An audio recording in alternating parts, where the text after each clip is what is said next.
Louvado e engrandecido seja o nome do Senhor.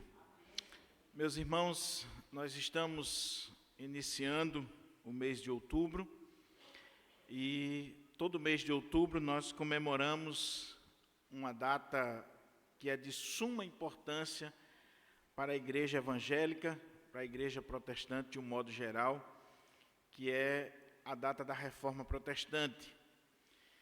E eu gostaria, nesse mês de outubro, de trazer algumas mensagens sobre os chamados 5 solas da Reforma: sola Scriptura, sola Gratia, sola Fide, solus Christus e soli Deo Gloria. Ou seja, somente as Escrituras, somente a graça, somente a fé, somente Cristo, somente a Deus toda a glória. E eu queria convidar você para abrir comigo a palavra do Senhor na segunda carta de Paulo a Timóteo. E nós estaremos meditando neste primeiro culto dessa série dos 5 solas. Nós estaremos meditando sobre o tema sola Scriptura, ou somente as Escrituras. Então, 2 Timóteo, capítulo 3, versos 14 ao 17, palavra do Senhor para os nossos corações.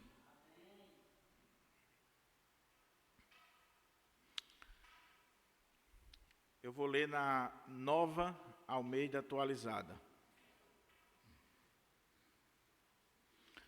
Segunda carta de Paulo a Timóteo, capítulo 3, versos 14 ao 17. Diz assim a palavra do Senhor: quanto a você, permaneça naquilo que aprendeu e em que acredita firmemente, sabendo de quem você o aprendeu, e que desde a infância você conhece as sagradas letras que podem torná-lo sábio para a salvação pela fé em Cristo Jesus. Toda a Escritura é inspirada por Deus e útil para o ensino, para a repreensão, para a correção, para a educação na justiça, a fim de que o homem de Deus, ou servo de Deus, seja perfeito e perfeitamente habilitado para toda boa obra. Vamos orar ao Senhor e vamos pedir ao Senhor que nos agracie, abrindo a porta à palavra, falando ao nosso coração de uma forma toda especial neste momento. Oremos. Pai querido, estamos diante da Tua palavra, palavra viva, palavra eficaz, palavra que tem o poder de penetrar no mais profundo do nosso ser.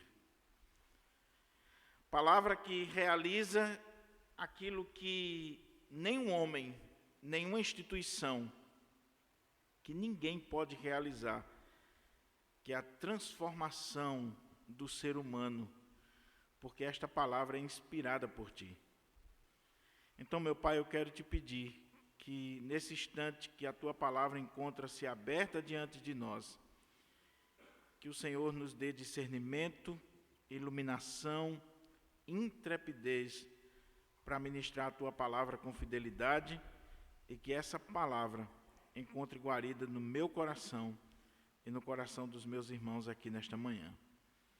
É em Cristo Jesus que eu Te oro, suplicando que as palavras dos meus lábios e o meditar do meu coração sejam agradáveis na Tua presença, ó Senhor, rocha minha e Redentor meu.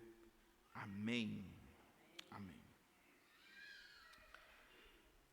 O ano era 1521. Lutero, por ter lançado o estupim da reforma em 1517, quando afixou na porta da catedral, ali em Wittenberg, as suas 95 teses, lançando um convite ou uma convocação para que os teólogos da igreja, os estudiosos, os membros da igreja de um modo geral, fizessem uma reflexão do estado em que se encontrava a igreja naquele período. Lutero lança essas 95 teses, chama a igreja para o debate e, a partir daí, nós temos a Reforma Protestante. Lutero vai ser excomungado por causa das suas ideias, dos seus postulados. Ele vai ser convocado a uma dieta em Worms, a chamada Dieta de Worms, do Sacro Império Romano Germânico, e ali ele é convocado a se retratar das suas ideias, dos seus pensamentos, dos seus escritos. E naquele ano de 1521, Lutero apresenta-se àquela dieta, as autoridades ali reunidas, autoridades eclesiásticas, autoridades civis. E aquela dieta tinha o objetivo de simplesmente ouvir a retratação de Lutero.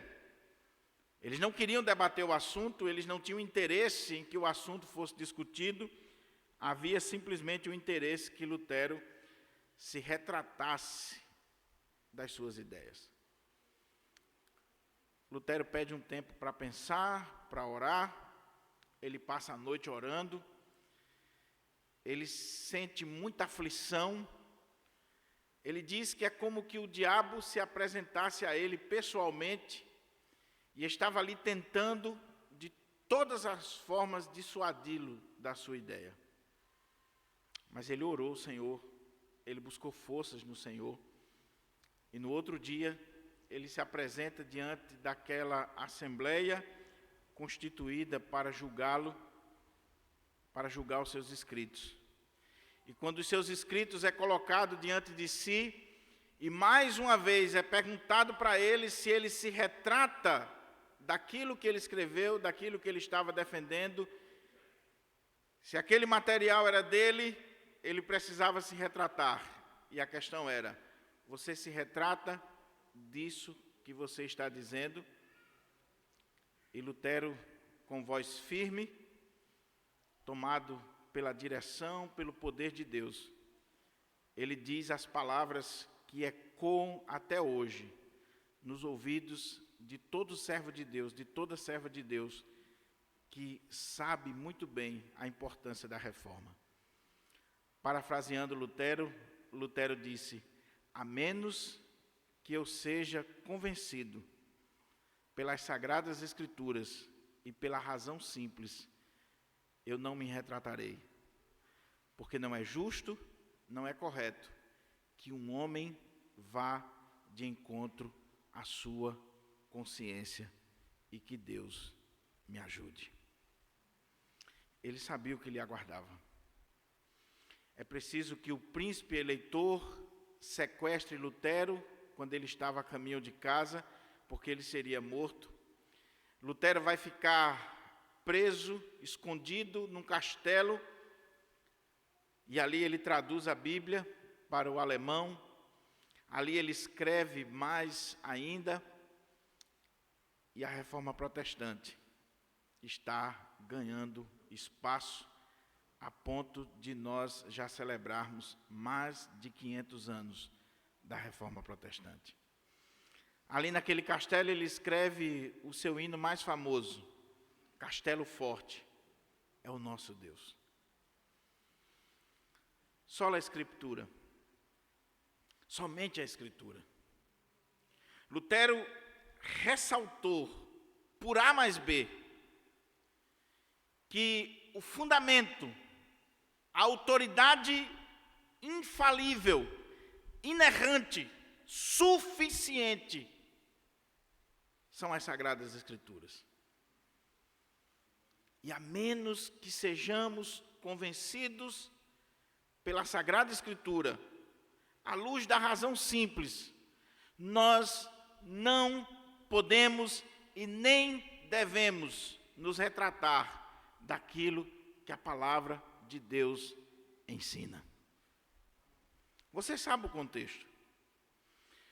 O contexto é a Idade Média, onde a igreja estava atolada em obras, em tradições, em ensinos de homens, onde a igreja defendia que para você chegar a Deus, você tinha que praticar boas obras, você tinha que alcançar méritos diante de Deus. Então Lutero está lutando contra essa ideia que até hoje está presente até em muitos dos nossos arraiais, de que boa obra leva alguém para o céu, de que nós temos algum mérito a apresentar diante de Deus. E Lutero lutou com isso a vida toda, enquanto estava ali naquele ambiente da igreja medieval. Até o dia que ele descobre que o justo vive pela fé, e não por obras, mas pela fé somente. Mas a outra coisa que Lutero estava lutando era exatamente contra essa ideia de que a autoridade infalível era o Papa. E Lutero vai dizer: a autoridade infalível, inerrante, suficiente, não é o Papa, mas a palavra de Deus. De tal maneira que os papas, os concílios, a igreja, tudo aquilo que nós pensamos ou defendemos, precisa ser julgado pela palavra de Deus. Daí o sola Scriptura. Somente a Escritura é a nossa única regra de fé e de prática. Por que isso? Porque a Igreja Católica defendia lá na Idade Média e defende até hoje que a base de autoridade está firmada num tripé. E essa doutrina não mudou no catolicismo romano, está presente até os dias de hoje. A base de autoridade da Igreja Católica está firmada num tripé: tradição, magistério e Escritura. Tudo aquilo que a Igreja Católica defende, eles procuram sustentar à luz desse tripé de autoridade da Igreja. A tradição, o que a Igreja vem ensinando ao longo dos anos, de centenas de anos. E é preciso dizer que a tradição em si não é ruim. Nós não jogamos no lixo a tradição. A tradição, até certo ponto, ela é boa. Nós não podemos achar que inventamos a roda, que somos o buraco da bolacha creme cracker ou que somos uma Coca-Cola no deserto. Nós precisamos olhar para a Escritura e olhar para a história da igreja, para a tradição, para os nossos pais, para o que foi feito no passado. Porém, essa tradição, toda essa história do cristianismo, todo o legado do cristianismo precisa passar pela régua da Sagrada Escritura. E aquilo que estiver de acordo com a Escritura, nós abraçamos, nós defendemos, nós concordamos.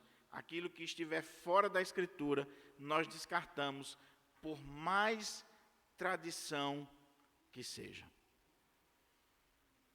A gente precisa ter muito cuidado quando nós olhamos para a tradição. Porque a tradição, como eu disse, em determinado aspecto ela pode ser boa, mas ela pode virar um mero tradicionalismo. E aí nós vamos defender porque sempre foi feito assim, porque os nossos pais faziam assim. E alguém já disse que tradição é a fé viva dos que morreram. Tradicionalismo é a fé morta dos que estão vivos. Tradição é a fé viva dos que morreram. Aqueles que leram a Escritura, que viveram a Escritura e que nos legaram uma tradição bíblica e que nós devemos abraçar. Mas tradicionalismo é uma fé morta daqueles que estão vivos. A gente precisa ter muito cuidado, meus irmãos, porque às vezes, assim como a Igreja Católica errou na Idade Média e erra até hoje, defendendo dogmas, doutrinas, costumes que não estão de acordo com a palavra de Deus, mas defendem simplesmente por causa de uma herança histórica, nós muitas vezes estamos defendendo as nossas tradiçõezinhas de 100 anos, de 50 anos, de 10 anos. Porque sempre foi feito assim. Porque o nosso pastor fazia assim. Porque os fundadores desta igreja faziam assim. Nós precisamos ter cuidado, porque nós podemos cair no erro gravíssimo do catolicismo romano da Idade Média. E eles ainda podem evocar tradições de 1000 anos, 1500 anos. Nós, muitas vezes, como eu disse, estamos brigando por tradiçõezinha de 20 anos. Toda igreja que passa de 20 anos é uma igreja que, se não tiver cuidado, é uma igreja que já fede a mofo e que muitas vezes não cresce mais porque está presa, está ali amarrada a determinadas tradições, a coisas que foram muito importantes lá atrás, mas o mundo mudou, a fila andou. É outra época, é outro momento. Então, a tradição. Segundo pilar de autoridade da Igreja Católica, o magistério, formado pelos cardeais, tendo como figura central o Papa. Então, quando o magistério da Igreja decide sobre uma doutrina à luz da tradição e fundamentando na Escritura, esse magistério da igreja, o corpo da igreja, formado pelos cardeais, eles apresentam isso ao Papa, e o Papa, uma vez concordando e dizendo ex cátedra, declarando aquilo ali da sua cátedra como um dogma, aquele assunto não se discute mais. Por exemplo, o dogma da Imaculada Conceição, e tantos dogmas que a Igreja Católica, ao longo dos séculos, fruto do magistério, à luz da tradição, e muitas vezes até sem um amparato bíblico, decidem e promulgam.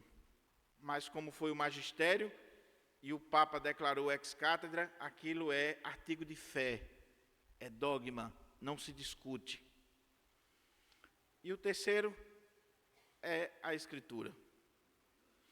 Só que diferente da visão protestante, na Igreja Católica, a Escritura ela está abaixo da Igreja. Ela não está no mesmo nível, nem está acima. Ela está abaixo. Por que ela está abaixo? Porque na perspectiva teológica do catolicismo romano, a Igreja foi quem criou a Bíblia. A Igreja foi quem determinou os livros da Bíblia. A Bíblia nasce da Igreja e não o contrário.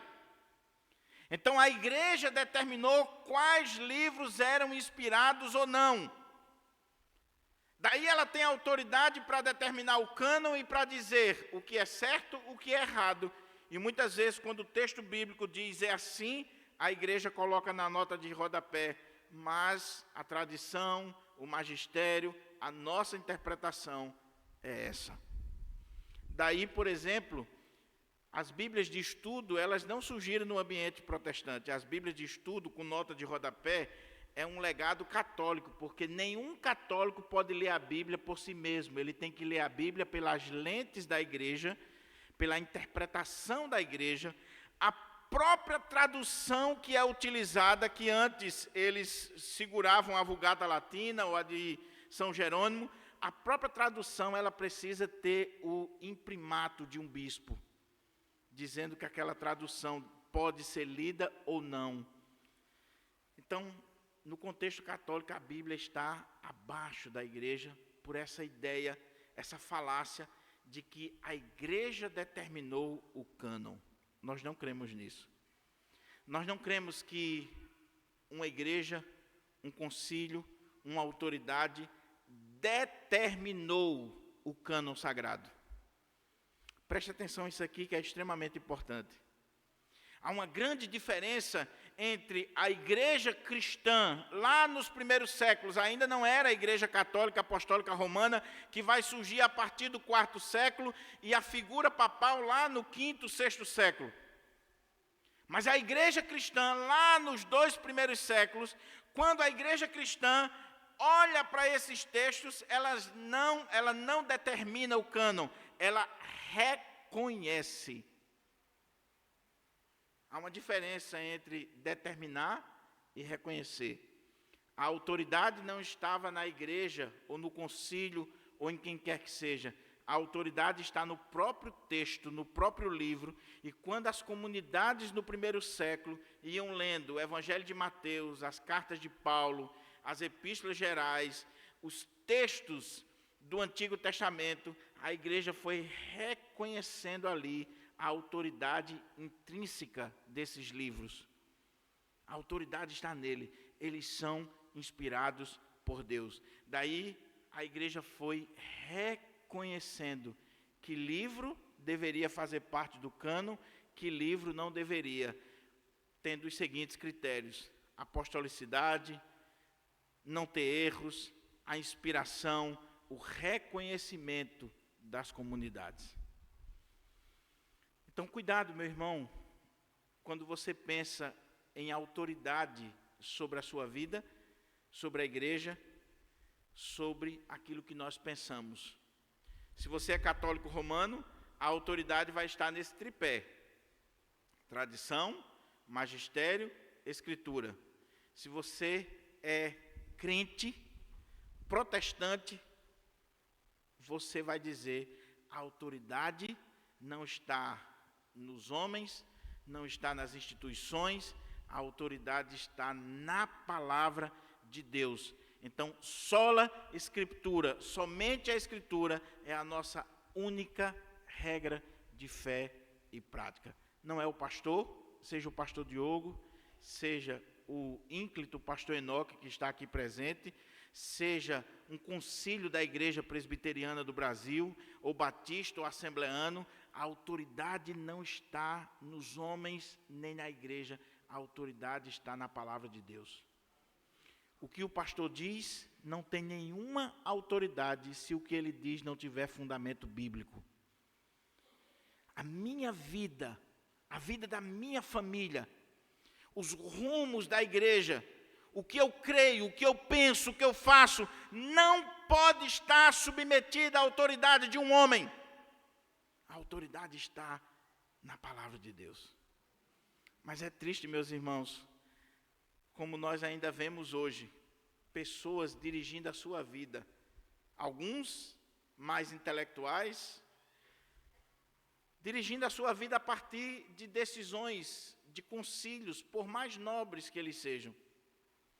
Outros, mais simples, dirigindo as suas vidas a partir do que o profeta diz, o pastor diz, a irmã de oração diz, ou a sua igreja diz. E aí a pessoa não julga de acordo com a palavra de Deus. Nós precisamos voltar a ser não somente presbiterianos, mas como os bereanos, que Paulo pregava, e eles iam conferir se o que Paulo estava dizendo estava de acordo com a palavra de Deus. E diz a Bíblia que eles eram mais nobres do que os de Tessalônica, porque eles conferiam com a palavra de Deus. Quem dirige a sua vida, meu irmão? Quem dirige a sua vida, minha irmã? Quem é a autoridade na nossa igreja? Nós precisamos parar para pensar isso. A igreja que começou tão bem lá nos primeiros séculos, sendo cheia do Espírito no dia de Pentecostes, proclamando a palavra, enfrentando as perseguições do Império Romano. A partir do momento que Constantino, entre aspas, se converte, que há uma dúvida até hoje se aquilo ali foi uma conversão ou uma jogada política, a partir do momento que Constantino entra para a igreja na qualidade de imperador, e agora o imperador é cristão, a religião cristã é tolerada, ainda não é oficial, porque só quem vai oficializar é Teodósio lá na frente, em 381, mas Constantino já deu liberdade aos cristãos, devolveu terras, devolveu casas, bens, liberdade de culto, construiu os primeiros templos, mas houve um problema seríssimo, que a porta de entrada da igreja ficou muito larga.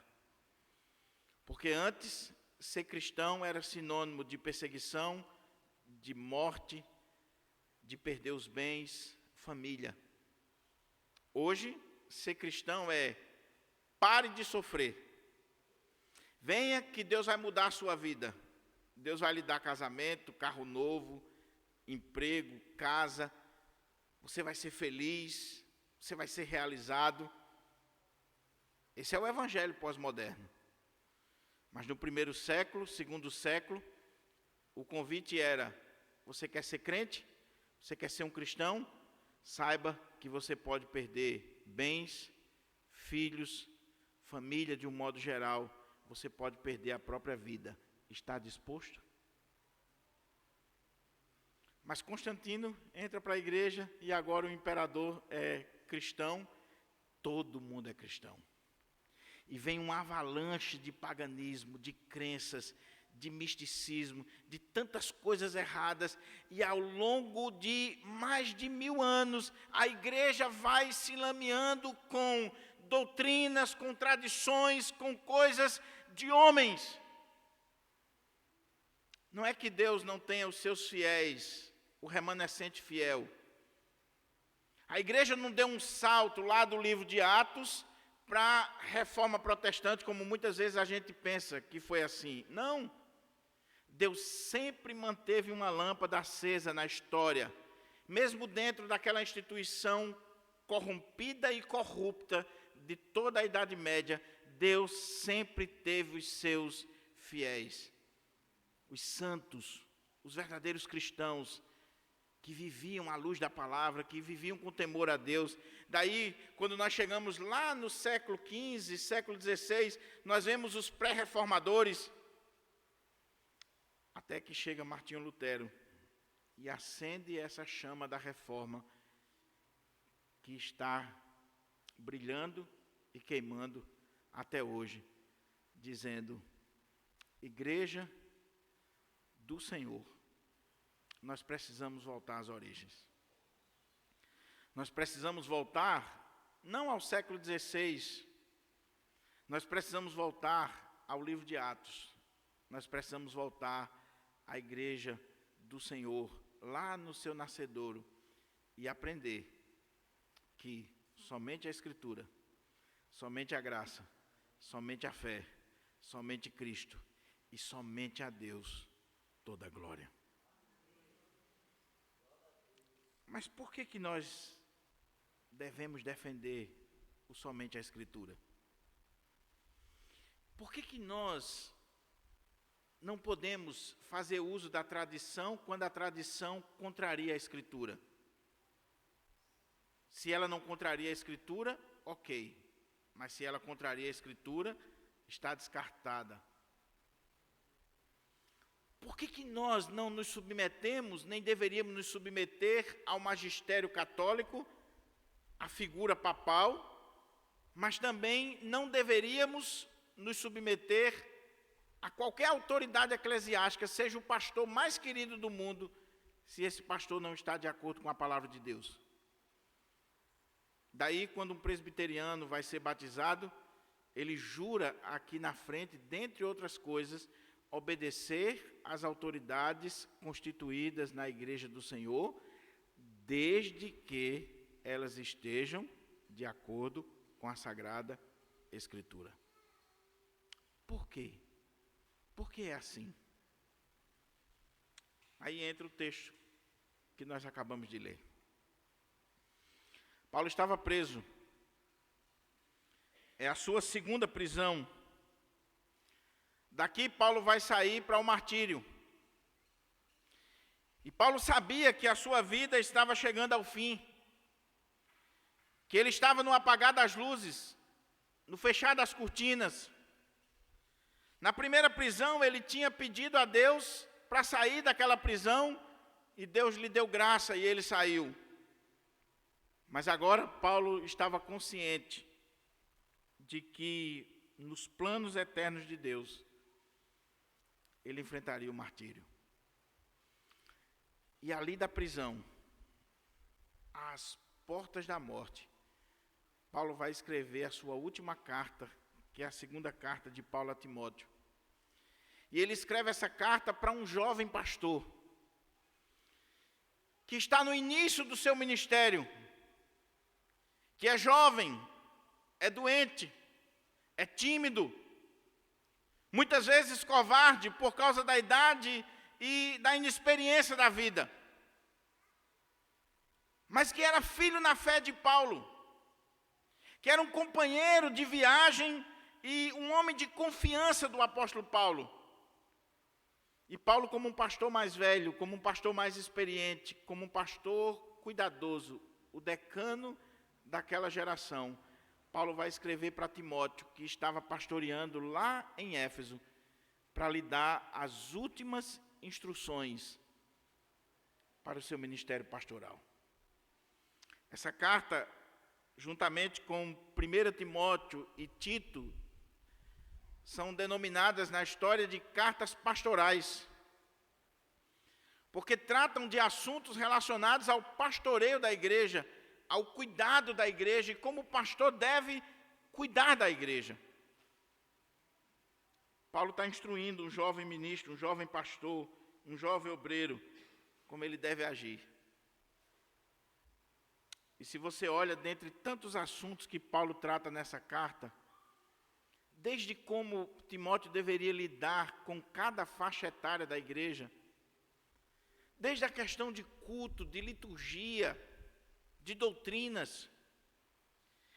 Paulo abre o capítulo 3 chamando atenção para o problema dos últimos dias. E se você olha para o texto, você vai ver que Paulo diz que Timóteo precisava estar alerta, porque nos últimos dias iriam sobrevir dias difíceis, onde os homens seriam avarentos, orgulhosos, blasfemadores, desobedientes aos pais, amantes de si mesmo, mais amantes dos prazeres do que de Deus, pessoas que enganariam e seriam enganadas, pessoas que viveriam a sua vida completamente alienada de Deus. Eu desafio você a ler o capítulo 3 de 2 Timóteo, para você ver se esse capítulo 3 não é mais atual do que o jornal que vai sair amanhã. É um capítulo que poderia ser lido no Jornal Nacional, nas rádios, nos meios de comunicação, dizendo: olha aqui o raio-x da nossa sociedade. Gente que mata pai, mãe, pais que abandonam seus filhos. Mas não só isso. Paulo vai dizer aqui também e retratar a realidade dos falsos profetas. Gente que usa a palavra de Deus para benefício próprio. Paulo vai falar aqui de falsos irmãos. Gente que estava no meio da comunidade, mas que não era crente de verdade. Não era temente a Deus. Estavam ali por outros motivos, com outros objetivos. Falsos profetas, falsos irmãos. Mas aí Paulo diz: mas você, Timóteo, siga de perto o meu ensino, continue olhando o meu exemplo, continue vivendo a vida que eu vivo,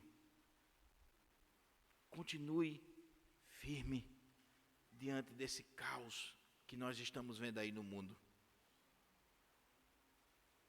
E aí Paulo vai dizer para Timóteo: Timóteo, eu quero dar para você um remédio para você enfrentar este mundo mau, para você enfrentar esses problemas que eu estou retratando aqui no capítulo 3, essa realidade nefasta que eu estou pintando para você. E qual é a solução de Paulo para Timóteo? Timóteo, apegue-se às Sagradas Letras. Timóteo, se nós pudéssemos atualizar, parafrasear, apegue-se à sua Bíblia. Maneje bem a palavra. Timóteo, seja um pastor bíblico. Timóteo, seja um pastor que conhece a Escritura, que ama a Escritura, que prega a Escritura. E se você olha o final do capítulo 3, ele vai defender a Bíblia, a palavra de Deus. E no capítulo 4 ele vai defender o ministério de pregação, e pregação expositiva, pregação que é exposição da Escritura. E nós temos aqui os dois principais legados da Reforma Protestante. No momento que a igreja trouxe de volta a Bíblia para o púlpito, a pregação ela passou a ser bíblica, instrutiva para o povo. E a história da Europa, a história do mundo, a minha história, a sua história, mudou completamente. Então Paulo está defendendo a Bíblia no final do capítulo 3 e no início do capítulo 4. Ele vai defender o ministério de pregação de Timóteo. Ele vai falar sobre a excelência da pregação, e é isso que eu vou pregar à noite. Ele vai dizer: olha, Timóteo, eu ordeno a você, após isso que eu estou falando aqui sobre a Bíblia, eu ordeno a você que pregue a palavra. Insta, quer seja oportuno, quer não. Corrija, exorte, repreenda com toda longanimidade e doutrina, pois haverá tempo em que não suportarão a sã doutrina, pelo contrário, terão comichão nos ouvidos e andarão atrás de novidades, de falsos profetas. Mas você, Timóteo, permaneça, expondo a palavra. Nós precisamos valorizar a palavra, meus irmãos, e pregar somente a palavra. Daí, sola Escritura. Mas quais são os 3 fundamentos que Paulo coloca aqui para Timóteo, que dá base para nós do sola Escritura? Paulo vai falar para Timóteo, primeiro, sobre a origem da Escritura, ela é divina. Segundo, Paulo vai falar para Timóteo sobre a utilidade da Escritura, ela é útil. E terceiro, Paulo vai falar para Timóteo o propósito, a finalidade da palavra de Deus. E por isso que nós devemos pregar a palavra e somente a palavra. Olhe para o texto, 2 Timóteo capítulo 3, vamos ler do verso 14, para que a gente possa contextualizar melhor o que Paulo está dizendo. Ele diz assim: quanto a você, Timóteo, você que é meu filho na fé, você que está pastoreando, que está à frente do rebanho, você que está vivendo nesse contexto dos últimos dias, e os últimos dias, biblicamente falando, é desde o início da vinda de Jesus, da primeira vinda, até a segunda vinda. Nós estamos nos últimos dias. Quanto a você, Timóteo, diante desse cenário, permaneça naquilo que aprendeu e que acredita firmemente, sabendo de quem o aprendeu. e que desde a infância você conhece as sagradas letras que podem torná-lo sábio para a salvação pela fé em Cristo Jesus. Olha como é que Paulo começa, meus irmãos. Isso aqui é um alerta para nós, antes de nós vermos os 3 pontos sobre a Bíblia. Paulo diz: Timóteo, você deve permanecer firme diante deste caos que está ao seu redor. E eu quero que você permaneça firme, Timóteo, não na tradição dos homens, não nos usos e costumes das igrejas, não em uma mera teologia ou ideologia humana. Eu quero que você permaneça firme, Timóteo, naquilo que você aprendeu, que você foi inteirado, que você creu, que você se apegou. E isso, Timóteo, desde a sua infância, as sagradas letras. Timóteo teve o privilégio de nascer em um lar onde a palavra de Deus era priorizada. Timóteo aprendeu da sua mãe, da sua avó. Timóteo foi instruído na palavra de Deus. Desde a infância, na mais tenra idade, Timóteo viveu aprendendo a palavra de Deus. E agora, ele não é mais criança, não é mais adolescente, ainda é um jovem para os padrões da época. Timóteo deveria ter no máximo 30 anos. É um pastor, um obreiro, e Paulo está dizendo assim: Timóteo, permaneça naquilo que você aprendeu quando criança, as sagradas letras. Meus irmãos, o sermão podia ser só nesse texto, porque ele tem muito a nos ensinar. Primeiro, nós somos chamados a permanecer.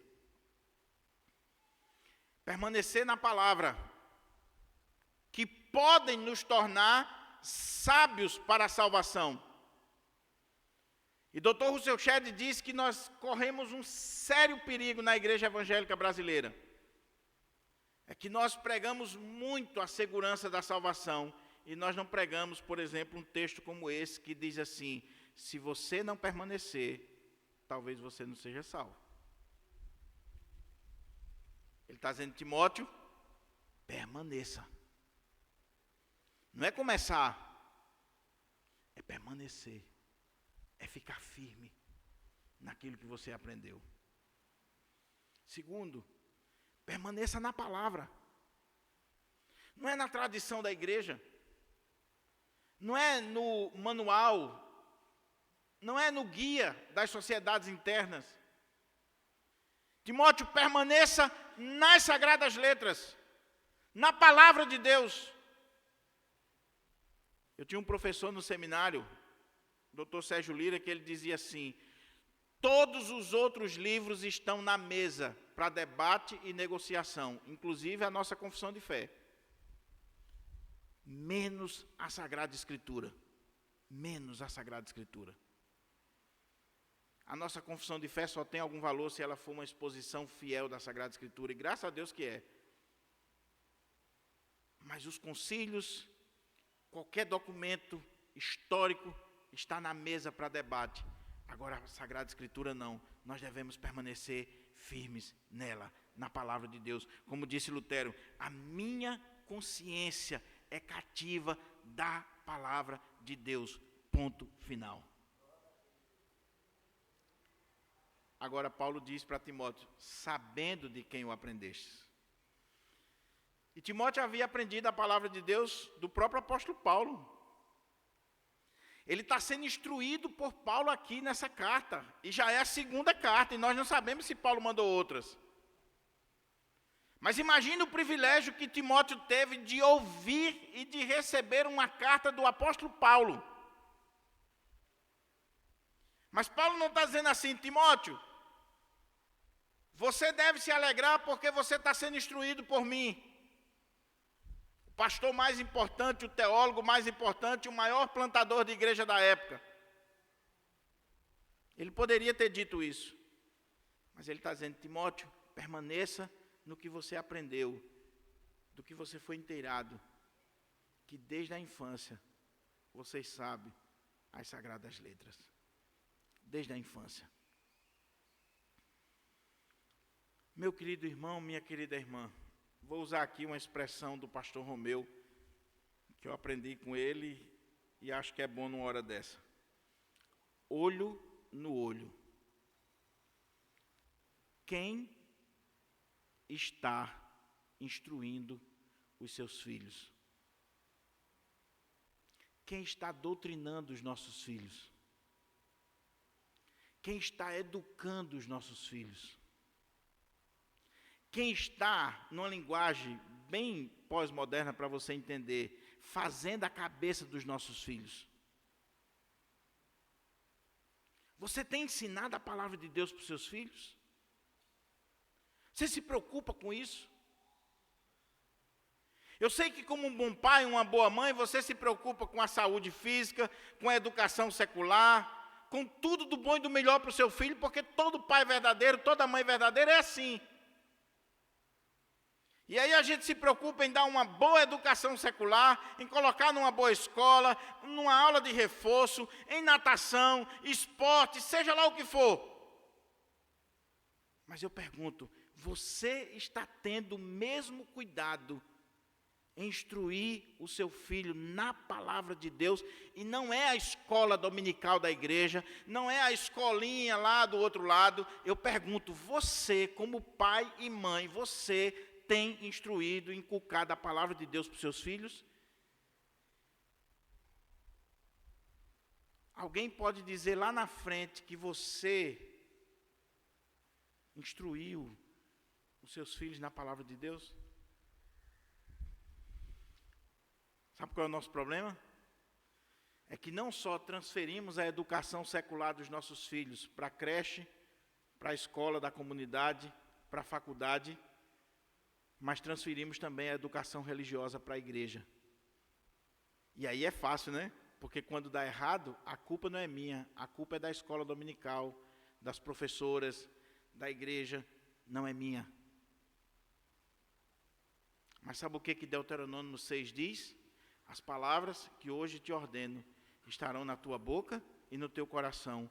E tu, não é o pastor, não é a tiazinha da escola dominical, é você. Tu as inculcarás a teus filhos. Como? No domingo de manhã? Não.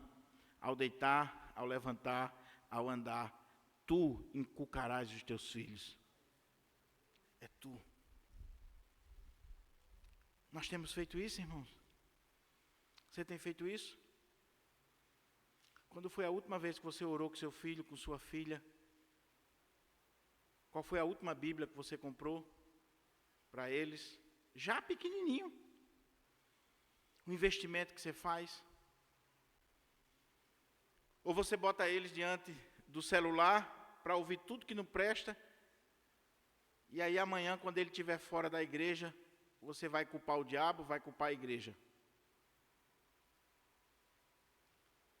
Timóteo teve uma avó e uma mãe que se preocupou com ele, de instruí-lo na palavra de Deus.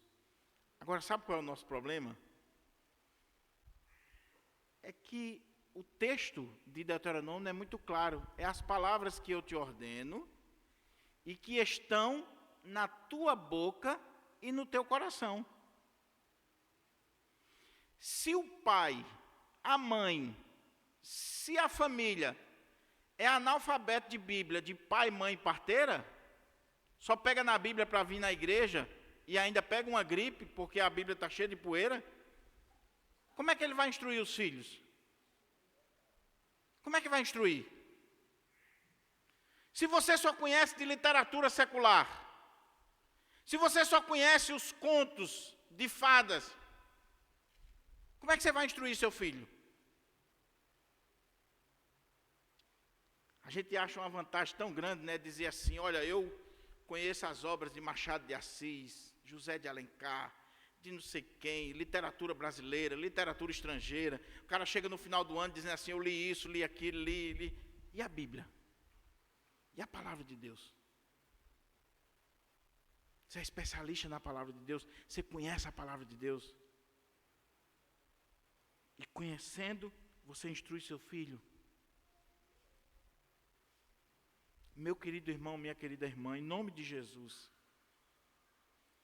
se você não cuidar dos seus filhos, se você não instruir seus filhos, se você não inculcar a palavra de Deus na vida dos seus filhos, dá uma olhadinha no contexto do capítulo 3 e dá uma olhadinha para o que nós estamos vendo hoje no nosso país e você vai ficar desesperado, porque você vai perder seus filhos para o traficante, você vai perder seus filhos para a mídia que está aí atenta para destruir a minha e a sua família. Não brinque com isso. O melhor amigo do seu filho tem que ser você. A melhor amiga de sua filha tem que ser você. Quem tem que instruir, quem tem que educar é você. E se você tiver um pouquinho de juízo na sua cabeça, você deveria ir na escola de seus filhos para saber o que está sendo ensinado para eles. Porque se você não for, você pode descobrir lá na frente que eles estão destruindo todo o fundamento da sua educação. Todo. Um pai de verdade, ele precisa ter o mínimo de detalhe nessa questão. O que estão passando para os meus filhos? Mas os pais protestantes, reformados, presbiterianos, calvinistas, assim, pastor, meu menino é uma bênção, pastor, o senhor precisa ver esse menino, o menino nem fala, é tão santo, olha, ele passa o dia todinho no computador, pastor, no celular, olha, pastor, é uma bênção. Você já foi olhar o histórico? Você já colocou um mecanismo de segurança para você saber o que ele está vendo, com quem ele está conversando? Ou você quer ter uma surpresa amanhã e chorar? Como uma mãe em Recife, que foi deixar a sua filhinha numa reunião do grupinho da escola, próximo seminário. O seminário é aqui, o prédio na outra esquina. A mãe saiu na mídia. A mãe foi deixar a filhinha lá. Uma reuniãozinha da escola. E aí, quando ela entregou a filha na guarita lá, daquele condomínio, que a menina subiu, o porteiro disse assim, a senhora não gostaria de dar uma subidinha não, para dar uma olhada o que é? Aquela mãe se ligou e ela resolveu subir. Quando chegou lá em cima, era um bacanal de adolescentes. Cuidado, vigie. O bem mais precioso que você tem, meu irmão, por favor, dá um zoom aqui.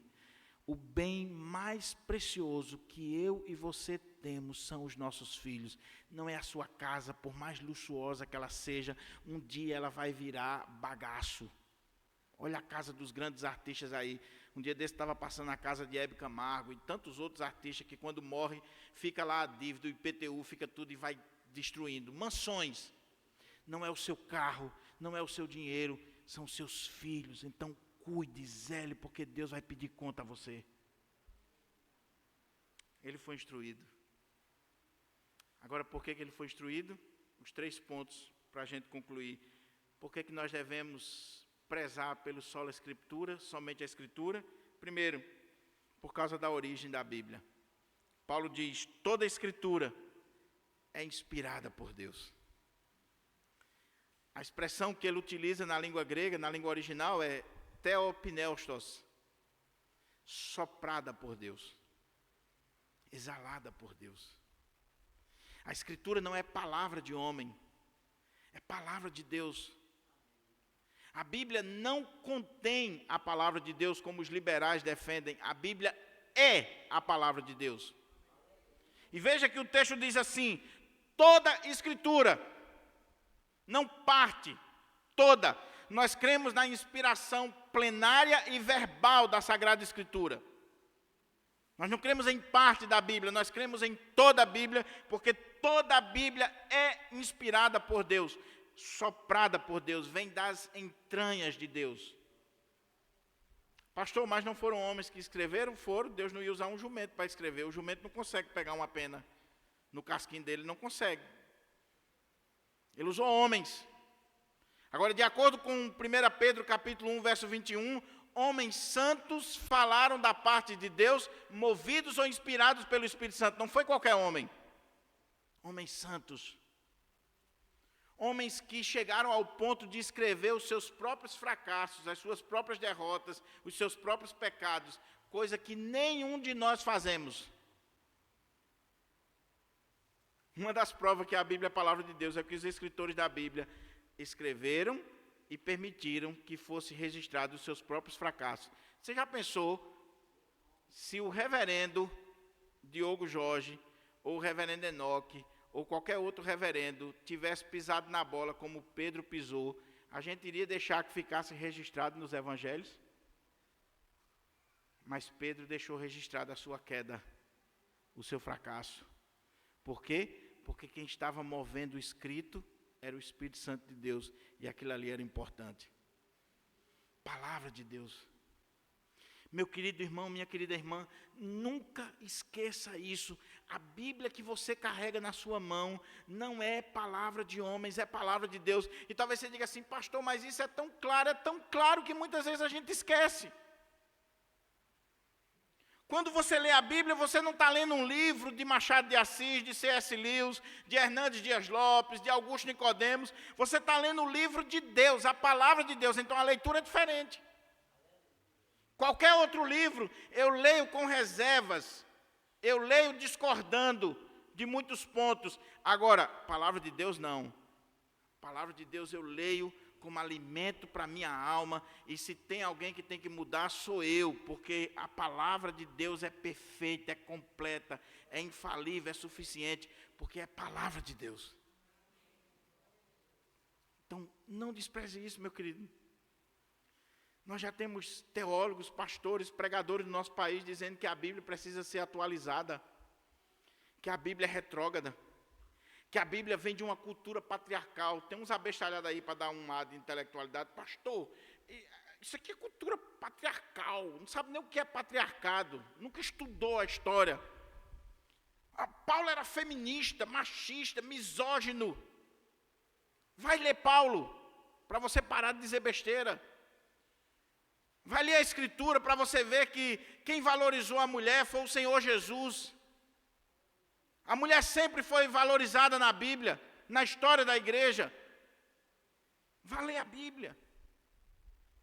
Ah, não, porque a Bíblia não fala nada sobre a escravidão.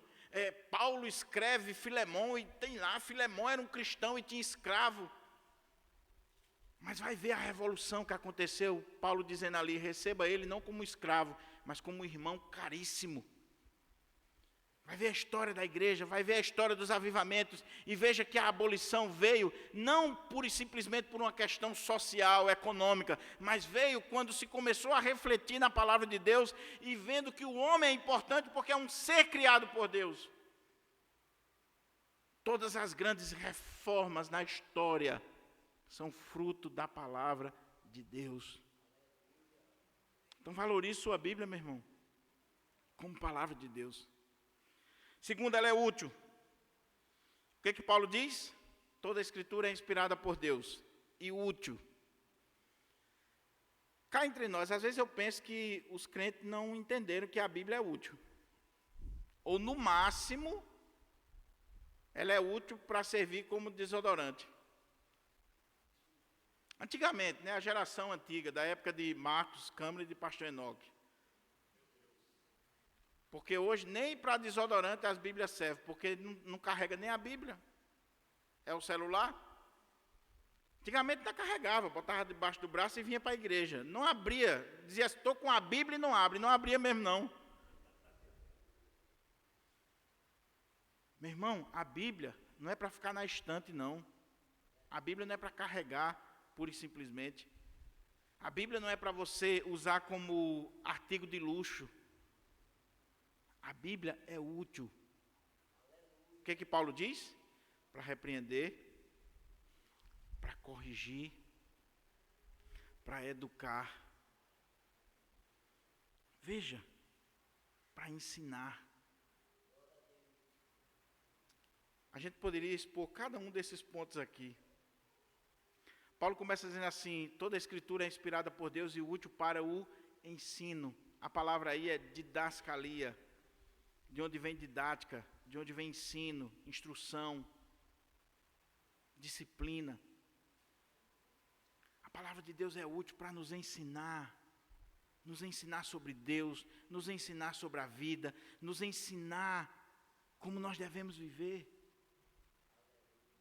Meu querido irmão, comece a ler a Bíblia para você ver a riqueza de ensino que ela tem. Ela tem ensino para o pai, tem ensino para a mãe, para o esposo, para a esposa, para o filho, para o pastor, para o presbítero, para o diácono, para o membro da igreja, para o profissional secular. Ela tem ensino, ela tem instrução, ela é útil para nos ensinar. Mas se você lê mais Machado de Assis do que a Bíblia, se você lê mais as obras seculares do que a palavra de Deus, se você é simplesmente alguém que está enchendo a cabeça com as coisas aí de fora, mas não enche a cabeça com a palavra de Deus. Meu irmão, não sou contra livro, eu amo livros, mas nenhum livro substitui a palavra de Deus, nenhum está no mesmo nível do ensino da palavra de Deus. Como diz um cântico, se ela estiver em cima da estante, ela é a coroa dos livros. Se ela estiver no meio da estante, ela é o coração dos livros. Se ela estiver embaixo da estante, ela é a sustentação de todos os outros livros. Eu tenho um voto comigo que eu fiz ainda adolescente. Não vou dizer que cumpro sempre, mas eu procuro cumprir. Se eu não ler a Bíblia, eu não leio os outros livros que eu tenho. Eu preciso ler minha Bíblia. Eu preciso ler Mateus. Eu preciso ler Marcos, Lucas, antes de ler qualquer outro livro. Eu preciso ler minha Bíblia, a palavra de Deus. É útil para o ensino. Repreensão. Você sabe o que significa repreensão aí? A ideia de repreender aí é desnudar o pecado, é refutar, é trazer à tona o pecado. A Bíblia nos repreende. Sabe por que muita gente não lê a Bíblia?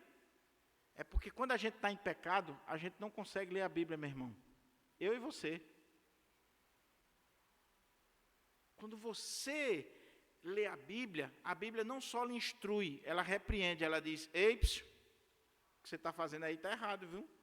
A Bíblia é o espelho que mostra.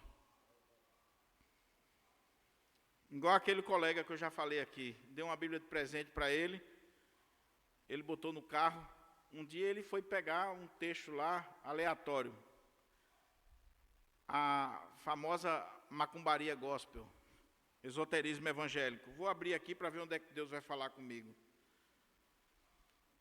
E aí, ele abriu aleatoriamente, de vez em quando Papai do Céu tem misericórdia, né? Dá uma cacetada. Quando ele abriu assim, não adulterarás, ele era adúltero, fechou na hora. Ih, rapaz, não era essa palavra que eu queria, não, eu queria de consolo. Igual o irmão que chegou para mim para contar um testemunho, lá da congregação, na época que eu estava lá, em 2001, 2002. Pastor, eu queria contar para o senhor uma experiência. O que, meu irmão? Eu sabia que ele era um leitor ávido da Bíblia, lia a Bíblia constantemente. Ele disse assim: pastor, como as coisas de Deus são interessantes. Eu dei uma brigada com minha mulher, que casal briga. Casal briga. Crente briga. Porque não são dois bonecos. Depois de uma brigada, às vezes é bom, né? Mas é outra história. Mas casal briga. E aí o irmão brigou com a esposa não disse nada, foi sábia, saiu e foi se deitar. E ele tinha um costume de ler a Bíblia antes de dormir, ele não conseguia dormir sem ler a Bíblia, e ele disse que foi ler a Bíblia. Orou, quando ele abriu a Bíblia, ele disse que não conseguia ler. E o Senhor dizendo para ele assim: vai pedir perdão a ela. Por que você vai ler? Resolva lá.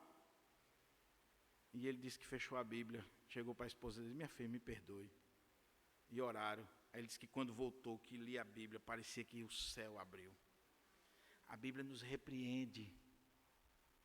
Não é o pastor que deve repreender você. Se você é um leitor ávido da Bíblia, você não precisa do pastor estar pegando no teu pé, de presbítero, diácono.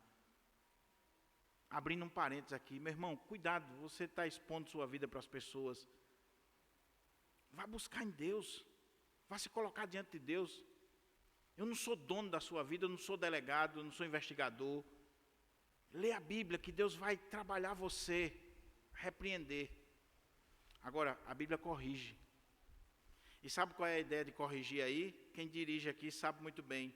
A palavra aí que Paulo usa para corrigir é alinhar, é redirecionar. Você sabe um carro quando ele está desalinhado? Você está dirigindo um carro, ele está desalinhado, ele vai puxar ou para um lado ou para outro. Você solta a direção, ele puxa. Aí você vai lá no mecânico, manda alinhar o carro, ele faz o serviço direitinho, troca as peças, alinha, você solta a direção, o carro vai retinho. Paulo está dizendo assim, a Bíblia é útil, a palavra de Deus é útil para ensinar, para repreender, para mostrar o nosso erro, refutar o nosso erro e corrigir, alinhar a nossa vida, botar no prumo. É aqui, ó, você vai andar certinho, é aqui. Ande pela palavra de Deus que você vai andar na linha certa. Mas ele diz também, educar na justiça. Fazer com que você seja uma pessoa instruída nas coisas de Deus, na justiça de Deus, nos pensamentos de Deus. Nós precisamos disso, meu irmão. Você precisa disso. Em nome de Jesus. Eu estava ouvindo o Dr. Luiz Saião, um tempo desse, ele fazendo uma observação sobre essa questão da Escritura, que falou muito comigo. Ele disse assim, quantas vezes nós queremos ser especialistas em alguém? Eu sou especialista em C.S. Lewis. Às vezes é até aquele especialista, como o cara que chegou na loja Luz e Vida, lá em Recife, e disse assim, rapaz, eu estou procurando um livro aí, alguém pode me ajudar? O cara disse, posso. Qual é o livro? Eu estou procurando um livro aqui de Celso Luiz. Aí o cara disse, Celso Luiz? Tem não. Ele disse, tem, eu sei que tem, eu conheço um bocado de gente que lê ele, e foi lá, procurou e nada, depois de uns 40 minutos, o cara disse, meu amigo, não tem Celso Luiz aqui. Ele disse, tem aquele que escreveu as Crônicas de Nárnia. C.S. Lewis, está certo. Mas o cara é especialista em C.S. Lewis. Irmão, em nome de Jesus, vamos sair daqui especialistas, educados na justiça de Deus, na lei de Deus, na palavra de Deus. Ser instruídos na palavra de Deus. Maneja bem a palavra de Deus. Antigamente nós éramos chamados de Bíblias. Bíblias. Instruído na palavra de Deus. E por último, só a Escritura, somente a Escritura, por causa da sua origem. Ela é divina, ela é inspirada por Deus. Somente a Escritura, por causa da sua utilidade. Ela ensina, ela repreende, ela corrige, ela educa. Só a Escritura, por causa do seu propósito, a fim de que o homem de Deus, aí olha o que diz, seja perfeito e perfeitamente habilitado para toda boa obra. O propósito da Escritura. O propósito da Escritura é nos tornar perfeitos. E a ideia aí é maduros, completos, capazes, devidamente instruídos. Sabe quando você domina um tema, um assunto? Sabe um advogado, que ele é especialista na área de família, direito tributário, qualquer área, um engenheiro. O cara domina aquilo ali, naquilo ali ele é maduro, ele é perfeito, ele é completo, ele conhece aquilo ali. E ele vai navegar naquilo ali com segurança. A palavra de Deus, quando nós lemos como palavra de Deus e vendo esses passos que ela tem como utilidade na nossa vida, ela nos torna maduros, capazes. Aí veja que o texto não é uma redundância de Paulo, porque ele diz assim, perfeitos e perfeitamente habilitados para toda boa obra. E aí ele vai usar uma palavra do contexto militar. Ele vai dizer que a palavra de Deus nos torna completos, como um soldado que está habilitado para toda boa obra. Ou seja, aquele soldado que entrou na corporação, o Wilke, que entrou no bombeiro agora, ele ainda está na fase de instrução. Passou um tempo lá dentro do quartel sendo instruído, habilitado para a obra que ele vai realizar.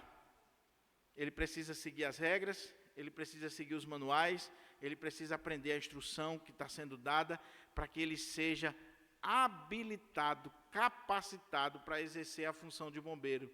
Senão, ele não vai saber socorrer uma pessoa, ele não vai saber entrar no mar, ele não vai saber fazer aquilo para o qual ele foi chamado a fazer. Ele tem que ser habilitado, capacitado. A palavra de Deus é que nos habilita. O texto diz, para toda boa obra. Para toda boa obra. Então, meu querido irmão, minha querida irmã, eu concluo esse sermão chamando você e a minha reflexão. Será que nós ainda vivemos, defendemos, ainda podemos dizer que levantamos a bandeira do sola Escritura, do somente a Escritura? Será que nós somos uma igreja que pode sim comemorar a reforma, porque nós, de fato, vivemos esse legado da reforma de sola Escritura? Ou nós podemos ser julgados e traídos até mesmo pela nossa consciência? Se a sua vida é dirigida pelo que o pastor diz, sem fundamento na Bíblia, se a sua vida é dirigida pela irmãzinha da revelação, de oração, por mais oração que ela tenha na vida dela, o joelho está rasgado de orar, mas ela é analfabeta da Bíblia e ela diz coisas que contrariam a Escritura, e você está dirigindo a vida aí, você pode estar dirigindo a sua vida através de homens ou até de demônios. Porque tem revelação de bucho inchado e tem revelação que vem de demônio. Como uma pessoa que um dia chegou na minha casa, lá no Guarapes, chorando, uma senhora, disse assim, pastor, eu fui a um culto ontem à noite, e a profeta disse assim, o que você tem ainda não é teu, o teu o Senhor ainda está preparando. E a mulher era casada há mais de 10 anos. E eu disse assim, essa revelação foi do diabo, porque ela contraria a palavra de Deus. Mas tem gente dirigindo a vida por revelação. Tem gente dirigindo a vida pelo que o artista preferido diz, ou o pastor queridinho diz, e não pela palavra de Deus. Como é que está a sua leitura da Bíblia, meu irmão? Como é que está a sua leitura da Escritura? Você tem uma Bíblia? Se você não tem, tem várias versões ali na livraria da nossa igreja. Passe lá e compre. E comece a ler a partir de hoje. Tire 30 minutos, 1 hora. Tire uma parte do seu tempo para ler a Bíblia, para se instruir. Não seja aquele que é um passarinho que só come do que o pastor bota na boca ali. Não.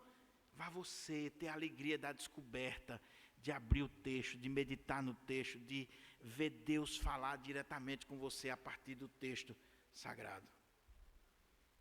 Eu concluo com a frase de Monteiro Lobato, parafraseando para o nosso propósito aqui. Uma nação se faz com homens e livros. Eu diria que um cristão se faz com a Sagrada Escritura. Que uma igreja se faz com crentes e com a Bíblia, com a palavra de Deus. Só a Escritura, somente a Escritura. Vamos ficar